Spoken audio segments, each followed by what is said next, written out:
دل جس سے زندہ ہے وہ تمنا تمہیں تو ہو، ہم جس میں بس رہے ہیں وہ دنیا تمہیں تو ہو، جو دستگیر ہے وہ تمہارا ہی ہاتھ ہے، جو ڈوبنے نہ دے وہ وسیلہ تمہیں تو ہو۔ سرکار میرا کیا ہے؟ میرا سب کچھ تو آپ ہے، میری آنکھیں، میری سماعتیں، میرے قلب و جگر آپ ہی کے نام پر قربان کرنے کے لیے میرے آقا صلی اللہ علیہ وسلم نے اپنی ڈھال، اپنی تلوار جناب زیاد کو دی اور فرمایا زیاد کھڑے ہو جاؤ، یہ تو بتاؤ کہ کب تک کھڑے رہو گے؟ آپ بھی ادا کیا ہے عالم ارواح میں، اے میرے مولا میں دنیا میں جاؤں گا تیرے حبیب کی قول پر عمل کروں گا۔ آپ فائل پلٹیں گے تو یاد آ جائے گا، گاہے گاہے باز خاں اس قصہ پانی نارا، کبھی کبھی پرانی فائل کو پڑھ لیا کرو، قرآن کہتا ہے۔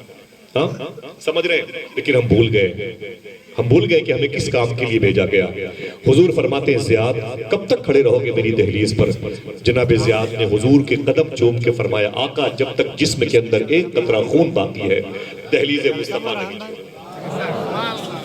یہ پھولوں کی بارش نہیں ہے، سنڈیلا کا لڈو نہیں بٹے گا وہاں پر، سمجھ رہے ہیں آپ؟ یہاں پر تیر اور تلوار کو بارش ہوگی، گردنیں کٹیں گی، جسم ٹکڑے ٹکڑے ہوں گے، عورتیں بیوہ ہوں گی، گھر اجڑے گا، آشیانے اجڑیں گے، یتیم بچوں کی تعداد میں اضافہ ہوگا۔ یہ خوشیوں کی جگہ نہیں تھی، یہ لہو بہنے کا مقام تھا۔ میرے آقا فرماتے ہیں زیاد کب تک کھڑے رہو گے؟ جناب زیاد نے کہا حضور جب تک جسم کے اندر ایک قطرہ خون باقی، آپ کے نام پر آپ کی دہلیز پہ کھڑا رہوں گا، چھوڑوں گا نہیں آپ کی دہلیز۔ نقارے بجے، جنگ شروع ہو گئی۔ معلوم ہے کیا ہوا؟ دشمنوں کے حملے زیادہ ہوئے، دیکھتے دیکھتے دیکھتے دیکھتے ایک بڑی تعداد کہیں مرتی رہی کہیں شہید ہوتی رہی۔ تھوڑی ہی دیر ہوئی تھی کہ جناب زیاد کو 72 زخم آئے تھے۔ کتنے؟ مل کر کے پورے لوگ، ہم بھی اسی میں شامل ہیں۔ 72 پتھر بھی کبھی ہم لوگوں نے اسلام کے نام پر برداشت نہیں کیا۔ سمجھ رہے ہیں آپ؟ موسم ٹھنڈا ہوا تو نمازیں چھوڑ دی، گرمی زیادہ پڑی تو مسجد کی طرف جانے سے رہے۔ ہاں بھوک زیادہ لگی اور زیادہ کھانا مل گیا تو غریبوں کو کھلا نہیں سکتے۔ سمجھ رہے ہیں آپ؟ ہمارا دل اس قدر پتھر کا ہو گیا۔ 72 زخم جناب زیاد کو آئے تھے۔ معلوم ہے زیاد نے کیا کہا؟ یا رسول اللہ بچا لیجیے، یا محمدہ یا محمدہ کے نعرے لگائے جناب زیاد نے اور زمین پر گر پڑے۔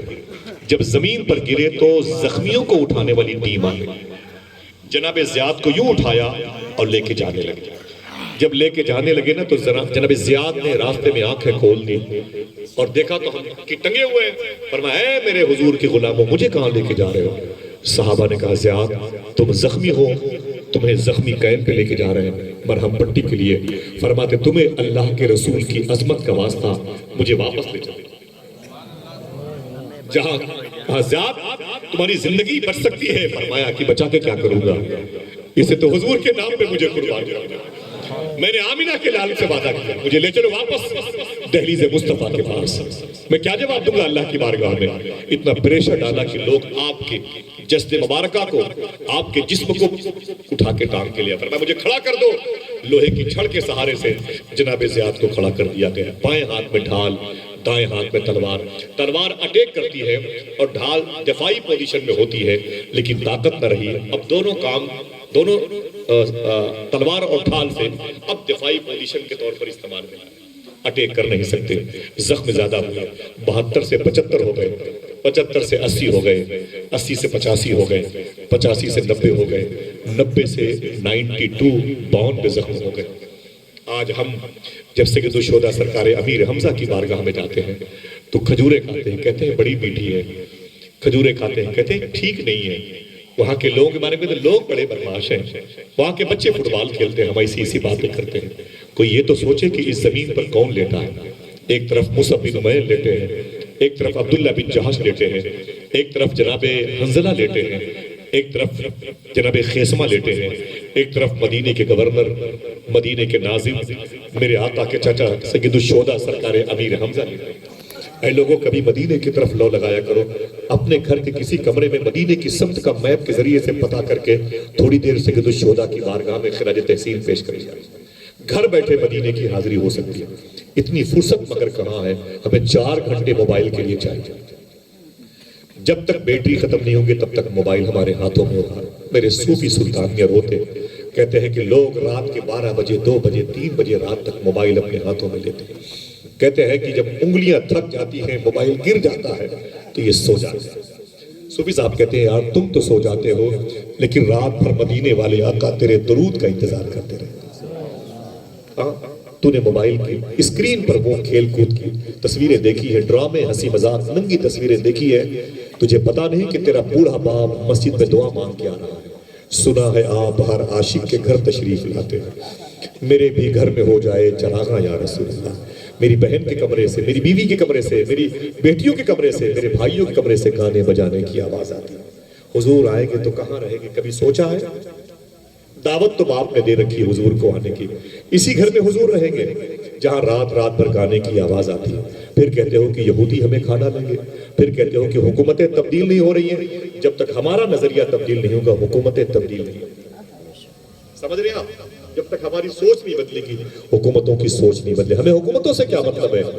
ہم جب اس اعلانوں کے کرنے والے لوگوں میں شامل ہیں, کون دیتا ہے دینے کو منہ چاہیے, دینے والا ہے سچا, تو اسی پر کو فالو کیا کریں. حکومتوں سے کیا مطلب ہے؟ سمجھ رہے ہیں؟ معلوم ہے آپ کو 92 زخم آئے تھے, 92 زخم آئے تھے, 8 کم 100 زخم آئے تھے. سر پھٹ گیا تھا, چہرے پر تلواروں کے نشان تھے, آنکھیں پھٹ گئی تھی, پیشانی پر تلواروں کے نشان تھے, جس میں کئی جگہ سے گوشت کے بڑے بڑے ٹکڑے باہر گرا رہا تھا.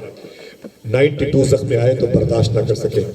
جناب زیاد چیخ مارے اور پھر روئے, تلوار ڈھال ہاتھ سے گر گئی. فرمایا یا محمدہ یا محمدہ یا محمدہ کے نعرے لگے, یا رسول اللہ مجھے بچا لیجیے. اتنا کہا وہ زمین پر گر پڑے. جب جناب زیاد زمین پر گرے نا, خدا کی قسم کوئی آئے نہ آئے اس خیمے سے نکل کے آمینہ کے لال, میرے آقا صلی اللہ علیہ وسلم جیسا مشفق کوئی نہیں, حضور جیسا یتیم نواز کوئی نہیں, حضور جیسا غریب نواز کوئی نہیں. جب یتیم حضور کو دیکھتے تھے تو کہتے تھے اچھا ہوا میرا باپ مر گیا, مجھے باپ سے بہتر سایہ مل گیا. بھوکے حضور کو دیکھ کر کے خوش ہوتے تھے, کہتے تھے آپ کو دیکھ کر کے بھوک مٹ جاتی ہے. پیاسے حضور کو دیکھ کر کے اپنی پیاس بھول جاتے تھے. اللہ نے اپنے حبیب کا چہرہ اتنا جاذب بنایا, سبحان اللہ.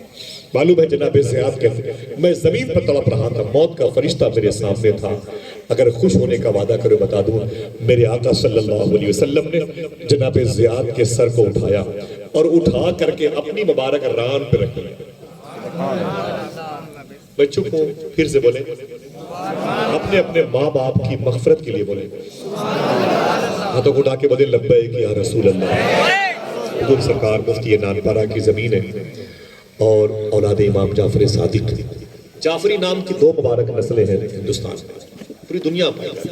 میرے آقا صلی اللہ تعالیٰ علیہ وسلم کی بیٹی مخدومہ فاطمہ, ان کے شوہر مولا کائنات, ان کے بڑے بیٹے امام حسن, ان کے چھوٹے بھائی امام حسین, امام حسین کے بیٹے امام زید العابدین, ان کے بیٹے امام باقر, امام باقر کے بیٹے ہیں امام جعفر صادق.